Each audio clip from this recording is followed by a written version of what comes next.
Welcome back to Love and Understanding. This is John Driggs.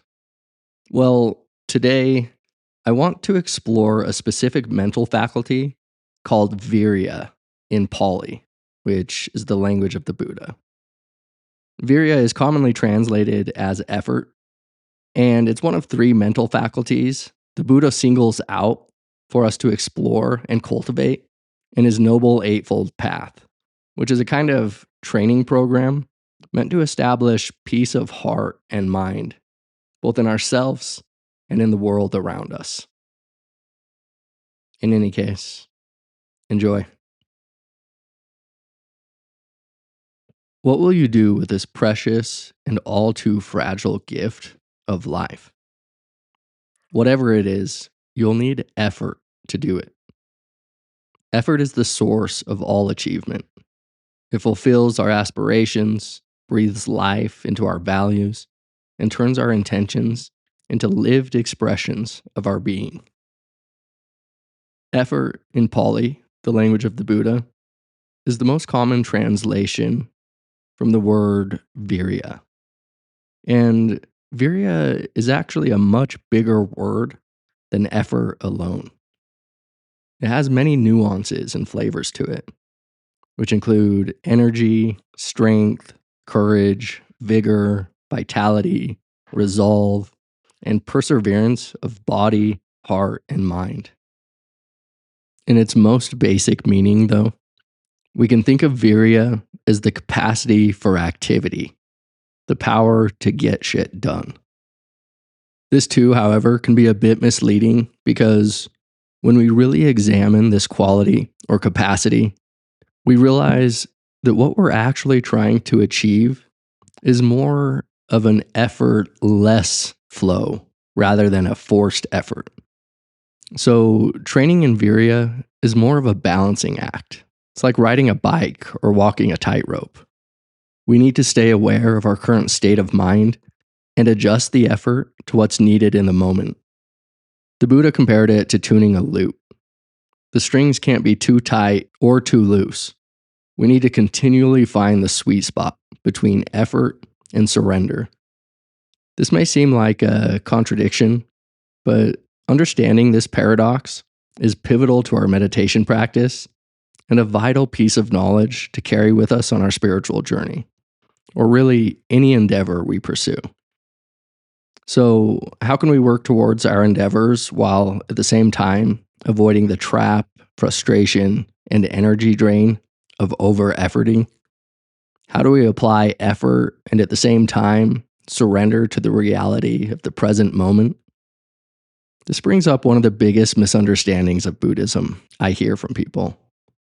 The Buddhism leads to a total withdrawal and surrender from the world, or from personal interests and endeavors, that you sink into the blissful meditative oblivion of oneness. This is far from the truth.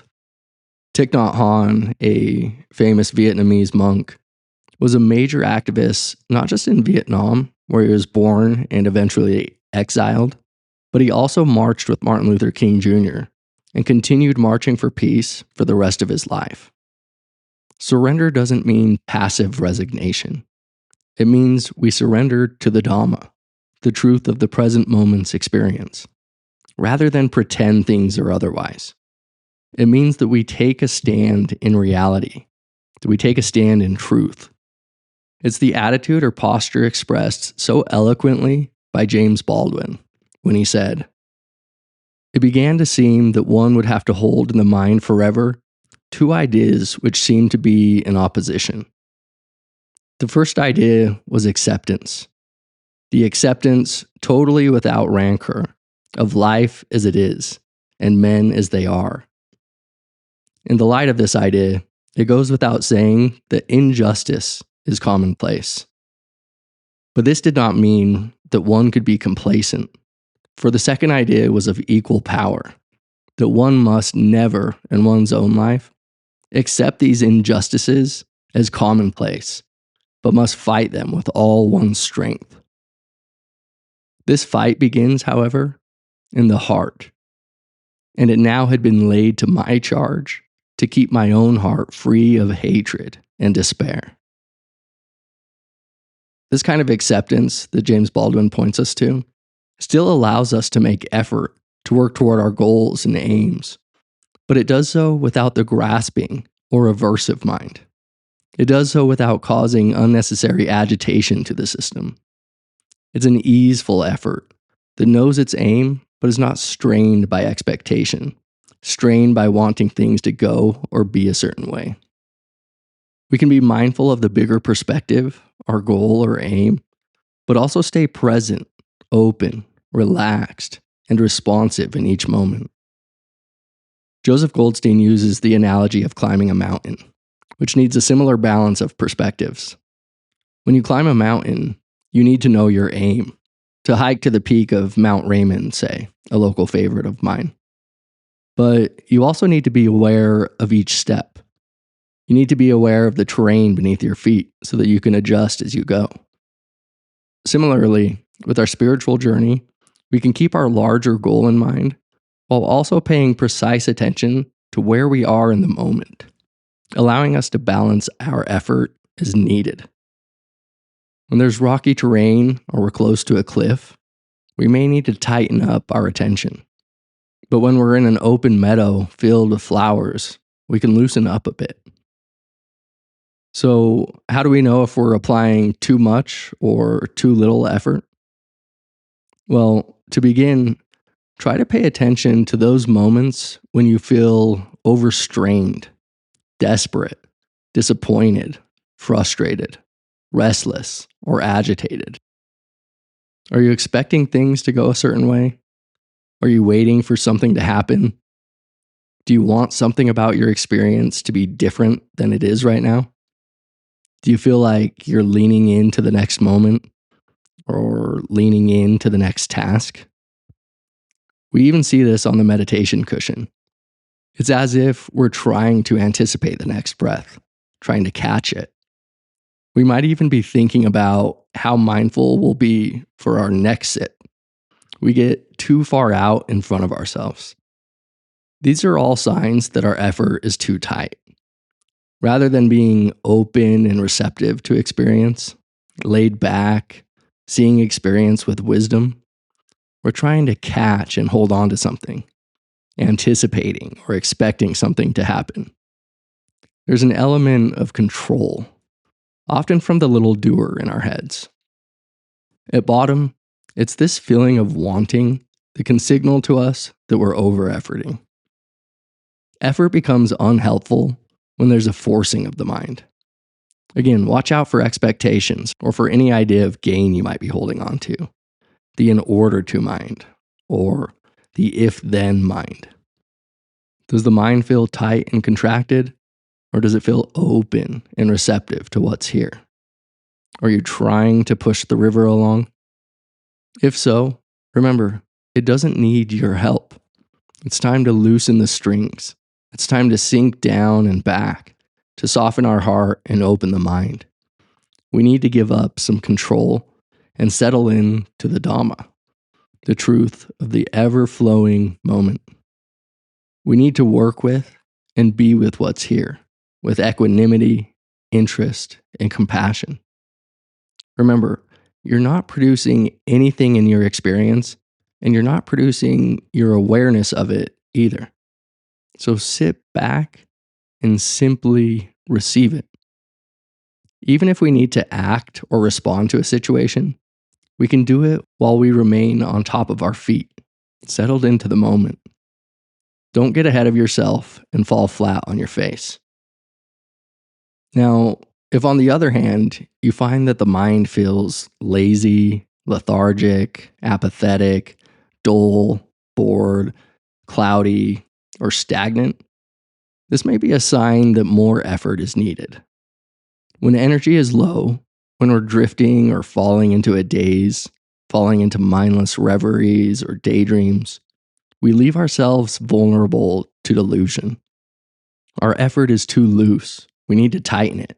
We need to straighten up our postures, check our attitude, and bring forward some strength, courage, investigation, or perseverance. One way to do this is by taking a walk, going to the gym, or doing some Tai Chi or some other physical exercise that gets the energy in the system moving. Another thing to consider is eating lighter meals. It's quite the energy drain to metabolize food, especially in large quantities. Clean, moderate eating can take you a long way. You can also try being a little more active in your mental noting. And I don't mean becoming analytical of your experience. I mean simply noting it in a way that helps you bring a bare attention to the objects of awareness. So the note should just be a soft mental note: tingling, pleasant; sleepiness, neutral; dullness, neutral; doubt, unpleasant. See if instead of 5 notes a minute, you can make 10 notes about experience. Again, we just want to put a small frame around the experience to allow us to see it more clearly. We don't want to lean into the object, just receive it. Finally, if you're still feeling sleepy, your body might be telling you it's time to take some rest. Listen to it. Just be careful that it's not sloth and torpor trying to deceive you, trying to prevent you from facing a challenge, trying to prevent you from confronting some difficulty in your life. Remember, like all skills, it'll take time to familiarize and tune up your capacity for Virya. It'll take time to learn the appropriate balance. But to support you, let's explore Virya in some of its different forms so you can start to play around with the dials and see what works best for you at various times along your way. One function of Virya is to provide strength or support. Virya in this form serves to support wholesome factors of mind: mindfulness, concentration, investigation, joy, tranquility, memory, and equanimity. The 2nd century monk, Nagasena, in his famous dialogues with the Indo-Greek king Melinda, said that Virya has the quality of shoring up our skillful practices and insights. When they're shored up by Virya, none of our skillful dhammas are lost. The Buddha emphasized something similar in the Dhammapada, saying that when we put in the effort and practice, wisdom grows. And when we don't, wisdom wanes. So, like I said earlier, it is this quality of Virya that keeps us on the path of fulfillment and awakening. It supports wisdom from waning. Another aspect of Virya is courage, an unrelenting expression of heart. This quality of Virya is profoundly energizing and is critical when, at times along our path, we run into difficult landscapes of mind that make us want to retreat to a place of comfort. While the hindrances, sloth and torpor, cause us to retreat from challenges, courage does the opposite. It is energized by challenges, inspired by them. When we cultivate Virya in this form, we rise to the occasion and move onward to our aim. It doesn't mean we aren't scared or that we don't have doubts. It means we're willing to act in the face of those fears, in the face of those doubts. It welcomes fear and doubt and understands them as necessary elements of our growth. The only time a man can be brave is when he is afraid. Ned Stark, Game of Thrones. Jesus demonstrated this quality of courage in an extraordinarily beautiful way. In Jesus' unwavering commitment to love, while his hands and feet were nailed to the cross, crowned in thorns, bruised and torn, he cried out, "Father, forgive them, for they know not what they do." Jesus had many opportunities, as well as every reason to retreat from Jerusalem to escape persecution. But courage kept him on his path to become a symbol of love, not only for his people, but for all humankind. Now, you may be thinking, well, sure, Jesus can do that, but he's the Christ, the Son of God and man. I'm just plain Jane.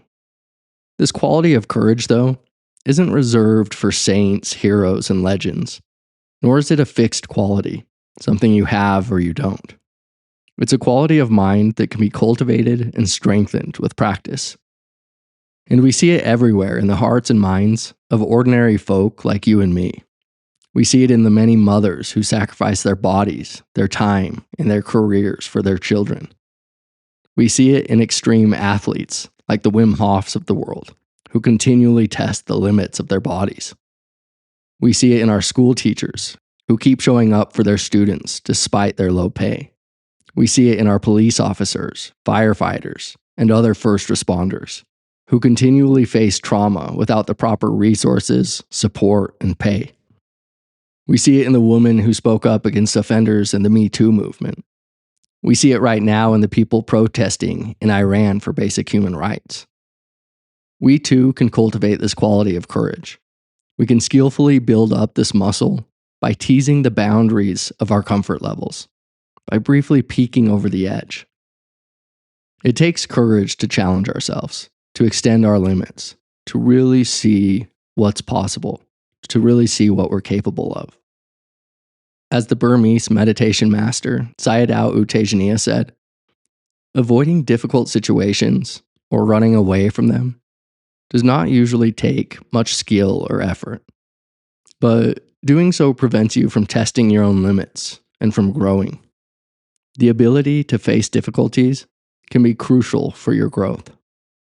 However, if you're faced with a situation in which the difficulties are simply overwhelming, you should step back for the time being and wait until you've built up enough courage to deal with it skillfully. This is wise advice. We don't want to simply jump into a situation without giving it any thought. We want to discern with wisdom whether doing so is a skillful means to our end. Sometimes it isn't. Sometimes we simply aren't ready, and facing the challenge will just lead to more suffering. So we need to step back and seek out some smaller wins before we come back to the bigger challenge. There are some small practical ways you can start cultivating this element of Virya, depending on your own personal conditioning. Maybe you can put yourself out there socially, pushing that comfort level. You can face your fear of rejection as you try to make some friends. You can put your art or your writing into the world, even though you fear people won't like it or appreciate it. Or maybe you can apply for that job you've always wanted, but haven't because you fear you'll get turned down. With your meditation practice, maybe you can sit for just a few minutes longer than you're comfortable with. You can commit to not move a muscle during one of your sits, no matter how uncomfortable it may be. You can also try running a 5 or 10K, or maybe even a marathon. You can start going to the gym regularly. You can read a certain number of pages a day. There are many options here. When you push any of these boundaries, though, just make sure to pay attention to the energy that comes from teasing that boundary. I really came to understand this element of Virya up in the mountains with my snow leopard. Every summer solstice, we would hike a bit further than we had the year before. Near the beginning, for one of our first summer solstice adventures, we hiked a trail in the Wasatch called Desolation Trail, an 18-mile hike with about 5,500 feet of elevation gain to Desolation Lake, where we camped for the night before making the 18-mile trek home. The next year, we went there and back in the time the sun was up, clocking in 36 miles in one day. And the next year, we did 48 miles in 2 days, bagging 6 peaks over 10,000 feet. Before each of these hikes, and especially during them, there was a big part of me that thought there was no way in hell I could do it. Several times, I had the thought that this was it. I must simply lay down and die. But each time I thought my body would give out on me, this courageous dimension of Virya came to the rescue and gave me the energy I needed. It showed me that my body was actually much stronger than I thought it was. It was actually my mindset that was limiting me. If you need some energy in your life, seek out some challenges. Play at the boundaries of your comfort levels. Know what you want and go and get it, despite your doubts and fears. Let the bodhisattva's roar of courage motivate you. Let only my skin and sinews and bones remain. Let my blood dry up. I will not give up until I have accomplished what can be done by human effort and endeavor. The final dimension of Virya I want to explore is perseverance. Where courage gives us strength to face challenges, perseverance is all about the long game. It is the power of the long, enduring mind. This dimension of Virya is not one to be underestimated. It's vital to our goal of liberation, which, as I said, is a lifelong commitment and journey. Suzuki Roshi, in Zen Mind, Beginner's Mind, says, after you've practiced for a while, you will realize it is not possible to make rapid, extraordinary progress. Even though you try very hard, the progress is always little by little. It's not like going out in a shower in which you know when you get wet. In a fog, you do not know when you're getting wet, but as you keep walking, you get wet little by little. If your mind has ideas of progress, you may say, oh, this pace is terrible, but actually, it is not. When you get wet in a fog, it's very difficult to dry yourself. So there's no need to worry about progress. Just be sincere and make full effort in each moment. This is enough. This is how practice works. It takes time. You can't just learn to rhyme like Eminem overnight. He's been at it consistently for decades. The other rappers who collaborate with him are astonished at the effort he puts in, saying he treats it like a 9-to-5 job. Despite what some Buddhist suttas say about people becoming fully enlightened beings at the snap of a finger, it takes time to master the hindrances, to free ourselves of greed, hatred, and delusion, especially in our complex modern world. Our practice unfolds steadily over years and decades when we apply this persevering dimension of Virya. There's a great story about the famous Tibetan master Milarepa, who, as legend has it, at a young age went on a revengeful killing spree at his mother's request. Later in his life, though, after he had encountered the Buddha's teachings, he realized he needed to get enlightened or else his karma would catch up with him. So he went to live and practice in many caves for many years until he perfected his heart and mind, and then spent the rest of his life teaching and singing joyously. Over the years, Milarepa grew very close to his chief disciple and shared many of his teachings with him. But the chief disciple thought Milarepa was saving the highest teaching, the real esoteric teaching, the secret transmission, for the end. So, not long before Milarepa died, the two of them trekked off to some remote place in the mountains. And when they got there, Milarepa had the chief disciple set everything up perfectly, really setting the stage for something special. The disciple was stoked, super eager to receive the secret transmission. Finally, when everything was ready, Milarepa came very close to his disciple, turned around, bent over, lifted his robe, and showed his disciple the calluses on his ass, the secret transmission, Virya in the form of perseverance. What's the secret to success? Put in the work and don't give up. The long game is tough, no doubt. Whether it's raising kids, going to school, maintaining a relationship, putting in the years to get your dream job, working through grief or chronic depression, or just sticking with your spiritual practice. There will inevitably be times when you run low on hope and fuel. So here are a few tools to keep in your bag for when you find yourself in those situations and need a little Virya in the form of perseverance. First, see if you can connect again to what first sparked your interest in your journey. Was it some personal experience, maybe of tremendous joy or interest, or maybe of suffering? Was there a deep thirst for meaning or purpose in your life? Were you desperate for freedom or understanding? Was it compassion for another? Whatever it was, see if you can reconnect with this motivation, interest, or inspiration. Let it rekindle some fire in you. Second, you can try contemplating the inevitability of death and the preciousness of this human life. We too often take advantage of the unbelievable conditions we've been given. This miracle of life, this precious human birth, this awe-inspiring experience. Somewhat unconsciously, we think we'll never run out of time, or that we'll be able to pursue our interests or deepest passions later. But thinking the conditions will always be favorable is simply a delusion. Eventually, we will get sick, we will grow old, and we will die. Not too long ago, we had a friend over to our home, and that night she was working through a headache, which she expressed had been there for a couple weeks. A few days later, the headaches got bad enough to make her go to the hospital. Turns out, her entire life changed in an instant. She was diagnosed with a diffuse midline glioma, an aggressive and rare type of brain tumor. Our life, this human body, this experience, this very moment is precious.